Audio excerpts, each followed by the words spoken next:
Hello friends, welcome back to the new tutorial of the JavaScript. Today we are going to learn how to handle errors in JavaScript. Whenever you have error, what you are trying to do, we are going to learn in this video. Those who haven't subscribed my channel yet, please do subscribe my channel, and if you like the video, please do like, share and comment on my video. First one that we always use, that is called try catch block, right? So whenever we have if this output comes, then if all the things are going to be happen in that block, we are going to put into the catch try block, right?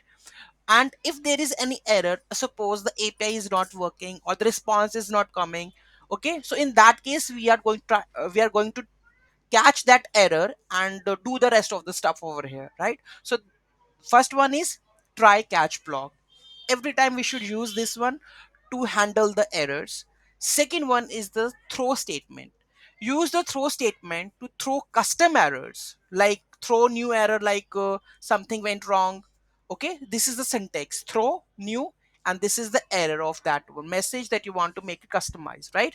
So this method is useful when you want to create your own error messages and throw them when this specific condition is met, right? Next one, that is called finally block. Use the finally block to execute the code regardless of whether an error occurred or not.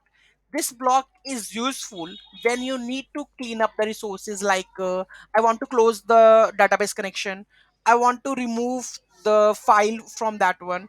So this kind of stuff you can do in a finally block. So this is a syntax: try, catch, and the finally. Code that always runs regardless of whether an error occurred or not. The last one, that is called error objects.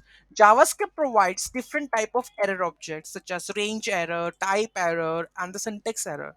Okay, so whenever you have a catch error, so like suppose error instance of, if it is range error, then you can console that message. If it is different, then you can handle that messages. So these four types of error handling that you can do to handle the errors in the JavaScript.